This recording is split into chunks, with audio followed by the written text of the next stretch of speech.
My jealous sister-in-law spoofed my email to insult clients, but after I created a fake company as a trap, she fell for it and got caught instantly. Last October, I thought my biggest worry was a looming promotion. Then an email I never wrote landed on a client's desk, and the first thread of a much darker family secret began to unravel. I'm Rachel, a 30-year-old female who works in digital marketing. I've worked in this field for roughly 10 years, beginning as an intern right after college and gradually working my way up. I currently work as a senior marketing manager for a mid-sized agency that manages campaigns for technology companies and startups. Years of long hours, weekend projects, and ongoing learning of new platforms have led me to where I am now. I've won a few industry awards for campaigns I've led, and my employer has suggested that a director post would open up next year. My brother-in-law, Paul, 34, married Noah, 28, about 4 years ago.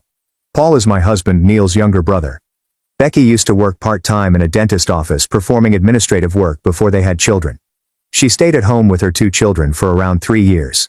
During family gatherings, she always seemed interested in what everyone did for work, but she paid special attention to asking me extensive questions about my career. At first, I assumed she was simply making conversation. She'd inquire about my day-to-day tasks, the software I used, the clients I dealt with, and how I got into marketing.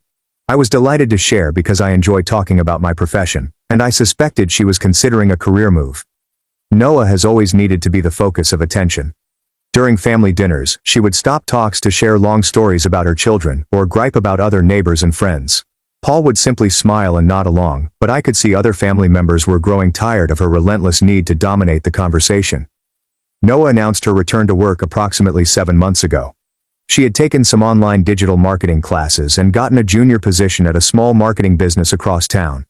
The entire family, including me, was thrilled for her. I complimented her and offered to help if she ever had any concerns about the industry. She seems grateful at the time. That's when things got weird. Noah started asking more specific questions regarding my work. She wanted to know which firms I worked for, what my job title was, how much experience different roles required, and even the specifics of my company's customer acquisition strategy. I still answered her questions since I assumed she was only trying to learn from someone more experienced. Then her attitude toward me entirely shifted. At Paul's birthday celebration in October, I stated that my team had recently signed a significant client. Noah's expression turned frigid, and she mentioned how some individuals got lucky with connections. When I mentioned that the client reached us after viewing our work online, she abruptly walked out in the middle of the session. 2 weeks later, Noah wrote on LinkedIn that she was delighted to begin working with her new company's strong client list. She shared an article about digital marketing trends, and commented on how pleasant it was to work somewhere that prioritized talent over politics. I'm probably reading too much into it, but it seemed like a dig at me and my company. I learned from Paul that Noah had accepted a job at Hartwell Marketing, which is one of our main competitors. I sent her a note congratulating her on her new role, but she never responded. Neil claimed I was overthinking things, but the entire atmosphere seemed odd. Everything burst in December. My employer summoned me to his office on a Tuesday morning, appearing very concerned. He stated that he had gotten multiple complaints regarding inappropriate emails that appeared to emanate from my business address. Over the last week, we sent emails to 3 of our major clients and 2 co-workers.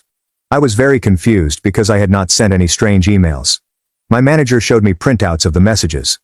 They were written in a way that seemed familiar, but was slightly off. One communication to a client featured quite scathing criticisms of their previous marketing efforts. Another email to a coworker contained disparaging remarks about their presentation skills. The worst one was delivered to our newest client, informing them that their budget demands were unrealistic and their product was dull. The emails were from an address that was nearly identical to mine, but with a little change. My genuine email is rachel.mmichel@creativeedge.com, but these emails were sent from rachel.creativeedge.co. The domain was lacking the M and the com. My supervisor claimed he realized something was amiss right away since the tone was so different from how I generally communicated with clients. Our IT department got engaged and discovered the bogus email account. They also discovered that someone had tried to access my real email account several times in the last month. Security cameras proved that no one else had physical access to my computer, indicating that this was an external attack. While reviewing the bogus emails with IT, I came across something that made my stomach drop. One of the emails stated that our client's product launch timeline was overly aggressive given their little social media presence. This was something I had only said at Paul and Noah's house 3 weeks prior, during Sunday dinner. I had discussed assisting a client who was rushing their product launch, and I especially noted their inadequate social media approach.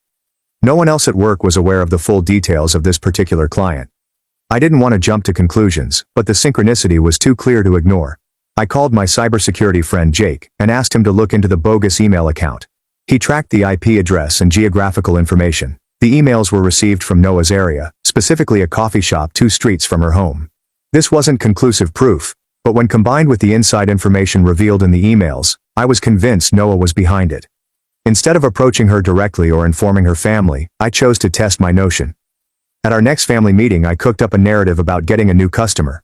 I informed everyone at dinner that my company had recently secured a contract with a fictitious tech startup named Bluestream Solutions. I made sure to add particular information about this fictitious company, such as their emphasis on AI-powered customer service solutions and plans for a spring product launch.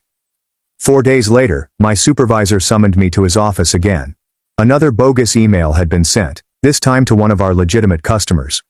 The email recommended that they work with organizations who had experience with AI startups, such as Bluestream Solutions, hinting that our agency was behind the times.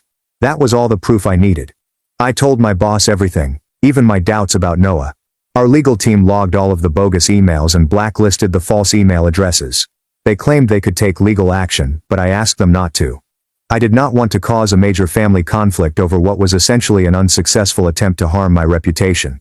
My manager was extremely supportive throughout the entire process. He said that the false emails made Noah appear worse than they did me, because anyone familiar with my work would understand that they were not written by me. He further said that this type of behavior occurs more frequently than people think in competitive businesses.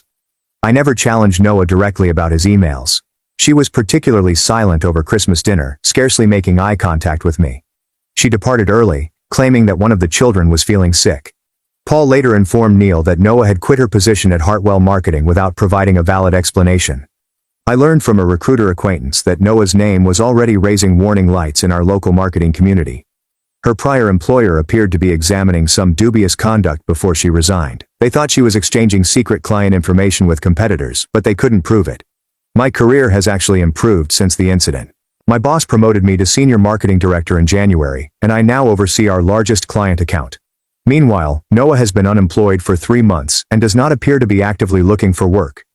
The thing that has been plaguing me is whether I should have told the family what actually happened. Part of me believes Noah's career issues are the result of her own actions, and I don't need to get involved. But another part of me worries if my silence makes me complicit in some way. Neil believes I did the right thing by avoiding family conflict, but he is also dissatisfied with Noah's behavior. Paul appears utterly unaware of what his wife was actually doing. He just continues stating she's stressed about going back to work and that everyone should be patient with her adjustment period. I'm not searching for vengeance or attempting to harm Noah's career. She's already done it herself. But I also don't want the family to think I'm to blame for her current unemployed. Noah has always been good at playing the victim when things don't go her way, and I'm concerned she'll start blaming me for her job woes. Should I inform Paul and the rest of the family what really happened, or should I simply let Noah deal with the repercussions of her own actions? I don't want to be the person who destroys family connections, but I also don't want to be held accountable for something I didn't do. Update 1. Thank you everybody for your feedback on my original post. Many of you thought I should have told the family right away, and to be honest, I was starting to believe you. However, recent events have persuaded me that keeping silent was probably the best option. The family relations have deteriorated significantly since my last post. Noah has been unemployed for about 4 months, and instead of accepting responsibility, she has manufactured a completely new version of events, in which I am the villain. It began roughly 2 weeks after my original post. Neil and I went to his parents' place to celebrate his mom's birthday. Noah was there with Paul and their children. I knew something was amiss from the moment we went in. Noah's sister, Amanda, 26F, was also present, and she gave me the coldest look I'd ever received from a family member. Throughout supper, there were strange moments of quiet when I spoke. Noah's mother inquired how work was going, and when I responded it was busy but excellent. Noah snorted and rolled her eyes. When Neil asked what was wrong, she said that she did not want to start anything on his mother's birthday. After dinner, I overheard Amanda conversing with Neil's cousin in the kitchen. She was expressing her disappointment that someone in her family would undermine another family member's career simply because they felt threatened. When I entered the kitchen to assist with the dishes, Amanda stopped chatting, and both women made excuses to leave the room. Neil approached Paul later, and we learned what Noah had been telling everyone. According to her version of events, I had been hurting her career from the start because I was envious of her early success in the profession. She alleged that I exploited my connections to propagate rumors about her work performance, and even persuaded my company to poach potential clients from her firm. The most ludicrous aspect of her argument was that she claimed I was sabotaging her because I was threatened by her natural marketing ability. She told the family that her superiors at Hartwell Marketing informed her that I had been contacting around to several firms, warning them about the quality of her work. None of this was real, but Noah had enough basic understanding of the industry to make her lies seem plausible. Paul seems to believe every word of it. According to Neil, Paul was furious with me but did not want to make a commotion at his mother's birthday.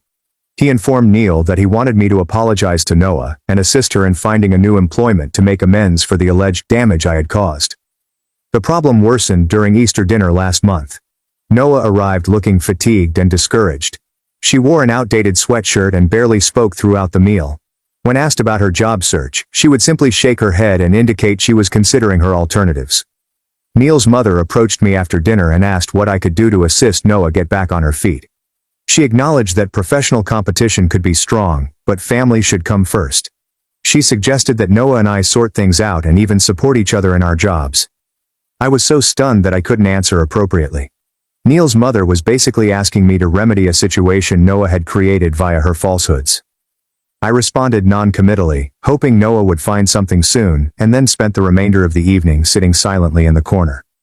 Neil was infuriated when I told him what his mother had said. He finally approached Paul, asking what Noah had told everyone about me. Paul detailed the full fake narrative, including how I had allegedly been working against Noah since she first entered the marketing business. Neil informed Paul that the entire tale was impossible because I had been nothing but supportive of Noah's job shift. He pointed out that I'd never said anything derogatory about Noah to anyone in our family, let alone strangers in the industry. Paul became defensive, claiming Neil was simply being loyal to his wife, but he knew what his wife had told him. The meeting concluded with Paul stating that Neil and I were no longer allowed at family events until I apologized to Noah and repaired the professional damage I had created. Neil advised him that wasn't the case, and that Paul should examine the chance that his wife wasn't telling the truth. Since then, we have been virtually cut off from the majority of Neil's family. His parents are still talking to us, but they are clearly uncomfortable with the scenario. Amanda has been posting passive-aggressive messages on social media about family devotion and supporting one another during difficult times. She's also posted pieces regarding workplace bullying and professional envy. The irony is that despite all of this familial conflict, my career has managed to thrive. I received another promotion last month, and my new director position came with a substantial salary rise. My employer has been discussing the possibility of adding a larger office next year, and has asked me to lead the expansion project. Meanwhile, Noah has still not found a new work. According to Paul, she has been applying for jobs but has not received any interviews. He informed Neil's parents that the unfavorable references from our industry network have made it impossible for her to obtain work.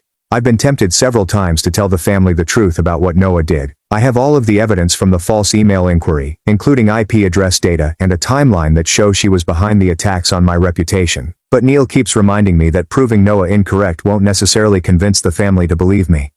They've already decided to accept her version of events, thus offering facts may make me appear overly defensive. The most difficult part is witnessing Neil deal with being cut off from his family. He has occasional chats with his parents, but they are difficult. His mother continually asking when we're going to work things out with Noah, as if the solution is solely up to me. Neil has been amazing throughout this. He never questioned whether Noah was speaking the truth, and he's been my staunchest advocate with his family. But I can tell how much it affects him to be apart from his parents and brother. I'm beginning to think that being silent was a mistake. Noah has had months to develop her victim narrative, and it is now so established that the truth may not matter. The family has decided that I am the evil guy, and they appear to be content with their decision. Part of me wants to let Noah continue to tarnish her industry name while I work on my own. But I hate that Neil is suffering because his family chose to believe lies about me. I'm also worried that Noah's conduct may worsen if she continues to experience professional rejection. At this time, I am unsure of the best course of action. Do I present the evidence and risk appearing vindictive, or should I continue to let Noah's actions speak for themselves? Update 2. I can't believe I'm back with another update, but things have turned out differently than I expected. Those who urged that I simply allow Noah's lies to catch up with her naturally were completely correct. Noah appears to have chosen to try her hand at marketing again about 6 weeks ago, using a slightly different moniker. Instead of Noah Chen Williams, she began applying for jobs as Noah C. Williams. I only found out because of what happened after. A project manager from another marketing agency called my office asking for me. She stated that she needed to verify some details concerning a portfolio sample supplied by a job candidate. The candidate had listed me as a professional reference and presented what seemed to be one of my published papers as her own. My assistant forwarded the phone to me, and I was utterly bewildered. I informed the project manager that I had not lately granted anyone permission to use me as a reference. She then revealed that the candidate's name was Noah C. Williams, and she had submitted an article I wrote about social media crisis management as part of her portfolio. I published the piece in a marketing trade publication about 8 months ago. It was based on a campaign I managed for a client who needed to rehabilitate their brand image following a product recall. The article contained particular case study information and strategic ideas that were totally my own work.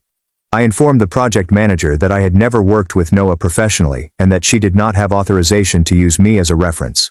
I also confirmed that the article was my work and included links to the original publication and my byline. The project manager thanked me and explained that they will handle the problem internally. She stated that Noah had interviewed well and that they were considering her for the role until this situation arose. They were obviously unable to proceed forward with her application. I thought that was the last of it, but then something else happened that truly triggered the floodgates. Neil's cousin Melissa, 24F, works in human resources at a separate marketing firm downtown. She had recently begun job seeking, and I had assisted her in updating her resume and practicing for interviews. Melissa called me 3 days following the reference verification episode. She was virtually yelling on the phone about how she realized Noah was using my name incorrectly. Apparently, someone in Melissa's professional networking circle suggested seeing Noah at an industry event. Noah introduced herself as a close colleague of mine, and had been using my name to gain credibility with other marketers. Melissa was terrified because she knew the truth about how supportive I had always been of Noah's job move. She immediately began asking around in her network about Noah's job applications, and learned that Noah had claimed to have worked on several projects that I had actually completed.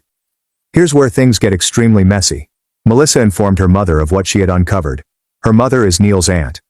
Within 2 days, the entire extended family learned that Noah had been caught lying about her professional credentials and illegally using my name. The family's reaction was not what I expected.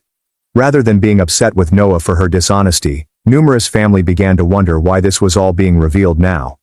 Amanda commented on Facebook about how handy it was that these charges surfaced just as Noah was attempting to re-establish her career. Paul first defended Noah, claiming she was either misinformed about industry standards or made unintentional mistakes when networking. But when Melissa showed him the evidence from the agency where Noah had submitted my piece as her own, he couldn't dispute what had occurred. Noah responded by claiming that she had made terrible decisions because she was desperate to find work, but that her desperation was caused by the toxic work climate I had created for her in the local marketing community. She said she was forced to misrepresent her background since my negative influence had already turned prospective employers against her. When that reason did not work, Noah tried a fresh strategy. She explained to Paul that she had only used my name and work since she thought we were close enough professionally that I wouldn't object. She stated she had planned to inform me about it once she had settled into her new work. Paul called Neil to see if I would overlook Noah's faults and perhaps even provide her with a genuine reference to assist her get work. Neil told him no, and emphasized that what Noah had done may have gravely harmed my professional image. The conversation between Neil and Paul became heated. Paul accused Neil of prioritizing his wife over his family, and Neil responded that Paul was asking him to condone his wife's dishonest behavior. Paul hung up on him, and they have not spoken since. The ripple effects have been significant. The agency where Noah plagiarized my work has added her to their internal do not hire list and informed their industry connections. 2 additional companies have discreetly dropped her from consideration for jobs she sought for. Noah now claims that I planned a campaign to blacklist her from the whole local marketing business. She has been telling everyone who will listen that I utilized my professional connections to ruin her career out of jealousy and vengeance. The family is now divided into definite camps. Neil's parents are attempting to remain impartial, but they have ceased asking us to huge family gatherings to avoid confrontation. Amanda and a few other relatives have totally accepted Noah's victim narrative. Melissa and a handful of the younger relatives are solidly on my side, having experienced Noah's deception firsthand. I still haven't notified the family about the first email spoofing event, which occurred months ago. At this time, I am not convinced it would make a difference. Noah has demonstrated an unwillingness to accept responsibility for her actions by lying and manipulating others. My manager has been made abreast of the problem, which involves the unauthorized use of my professional identity. Our legal department has documented everything, in case Noah attempts to elevate her accusations that I harmed her career. The craziest aspect is that all I've done is protect myself and tell the truth when asked. Noah has caused this entire issue via her own actions, yet she has managed to persuade half of the family that I am the aggressor. Neil and I have begun to spend more time with my family and our friends. It's been a comfort to be around folks who understand my personality and don't believe insane conspiracy theories about my professional actions. I'm eager to see how long Noah can keep up her victim play, especially as more people in the industry become aware of her dishonest activities. The marketing community here is small, and news spreads quickly about untrustworthy individuals. Update 3. This will be my final report because the matter has essentially resolved itself, albeit not in the way I could have imagined. 3 weeks ago I attended a small networking event for marketing professionals in our city. The local marketing association hosted an invitation-only event for senior-level industry professionals. I had been looking forward to it because it provided an opportunity to meet with possible clients and partners in a casual situation. About halfway into the event, I observed a familiar face standing near the registration booth, talking to other guests. It took me a moment to recognize Noah. She had somehow gotten into this invitation-only gathering and was actively networking. I watched from across the room as she approached various groups of individuals. She was quite active and cheerful, clearly attempting to build connections. I observed she mentioned my name in a few conversations, stating we had collaborated on various projects. Jennifer, one of the event organizers, approached me approximately 20 minutes later. Jennifer works at the agency where Noah plagiarized my piece months ago. She inquired if I was aware that someone at the event claimed to be my former colleague. I informed Jennifer the truth about my relationship with Noah, including the earlier plagiarism issue. Jennifer's expression shifted drastically.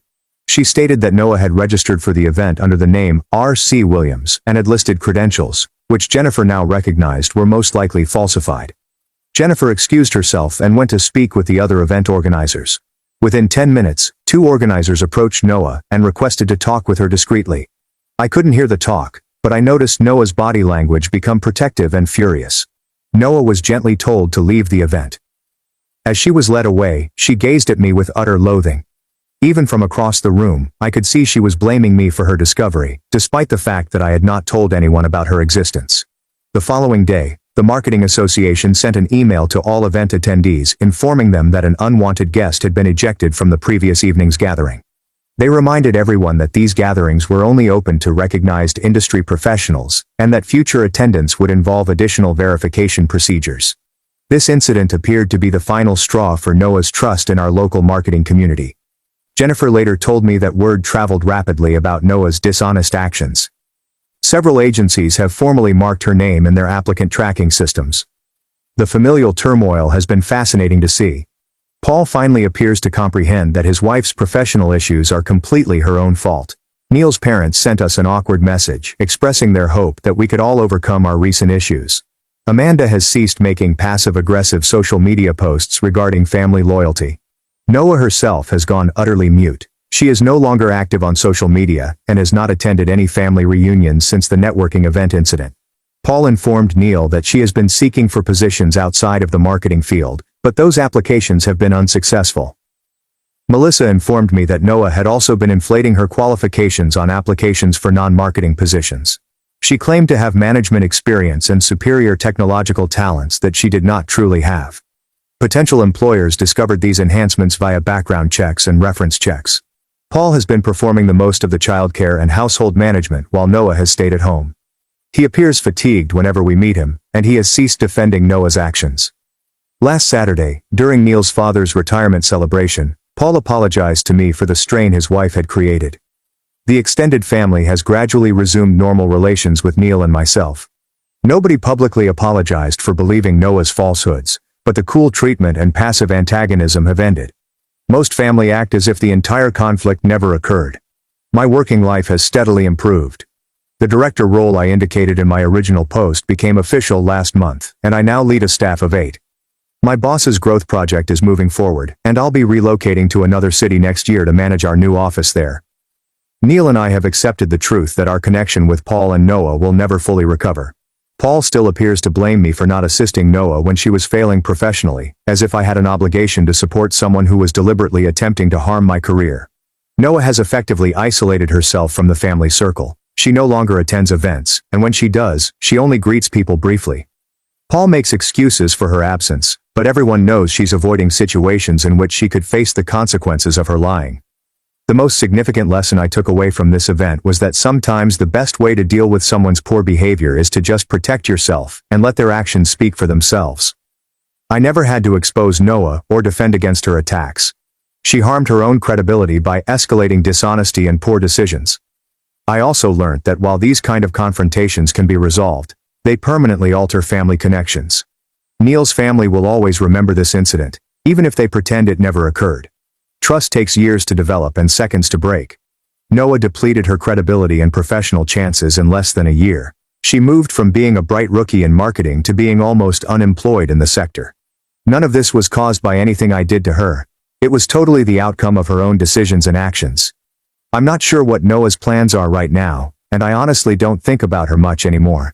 Neil and I are focused on our future transfer and the new prospects that await us. We've established a good life together, and we won't let someone else's destructive actions disrupt it. For anyone in a similar scenario, I recommend documenting everything, protect yourself professionally and avoid family drama. Sometimes the best retribution is simply living a good life and allowing dishonest individuals to face the natural consequences of their conduct. Final update. I didn't want to post again, but something happened last week that I believe provides a satisfactory finish to this entire affair. Neil and I were doing some last-minute shopping at a grocery store near our old neighborhood before we moved next month. We met Paul in the produce section. He was alone, which was uncommon as he and Noah usually shop together on weekends. Paul appeared exhausted and older than his 35 years.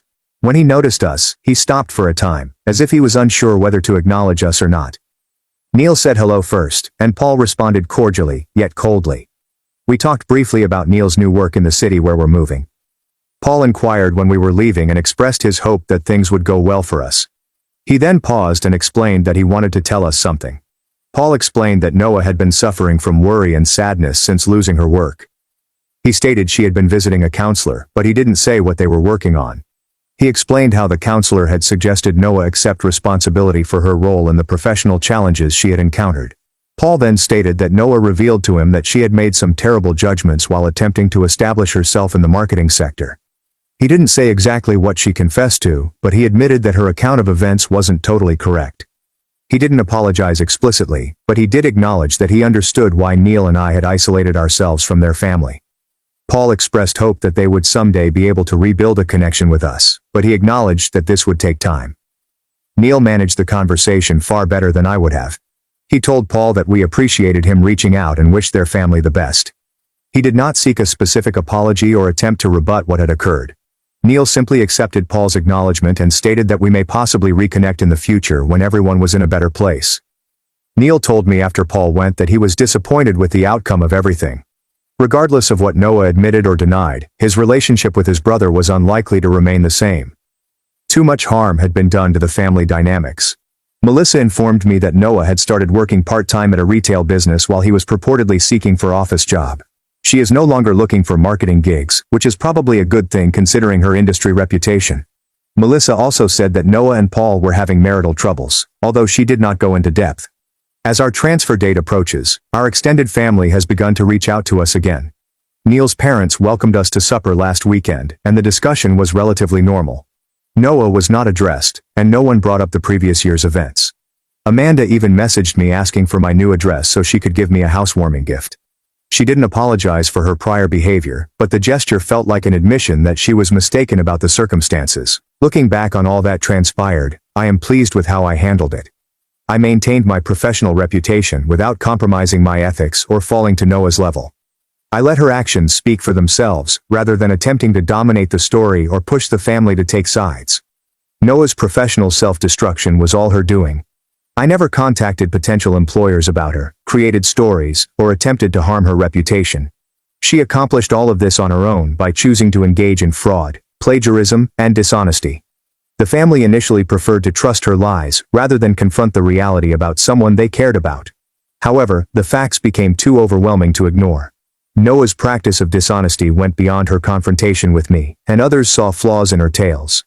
Neil and I are thrilled with our new location and the opportunity for a fresh start. I'll be supervising the new office expansion, which is a fantastic chance for my career. Neil got a terrific job with a company in our new city, and we're both ready to leave this drama behind. I don't expect Noah to ever fully accept responsibility for what she did, and that's great with me. She will have to live with the repercussions of her decisions, and they appear to be severe. Her marriage is in trouble, her profession has ended, and she has secluded herself from the majority of her family. Paul will have to decide whether he wants to repair his connection with Neil, but that is not my duty. I did nothing wrong in this circumstance, other than defend myself from someone who was actively attempting to destroy my career. If you've been following this narrative from the beginning, you've probably learned that dishonest people will eventually expose themselves if given enough rope.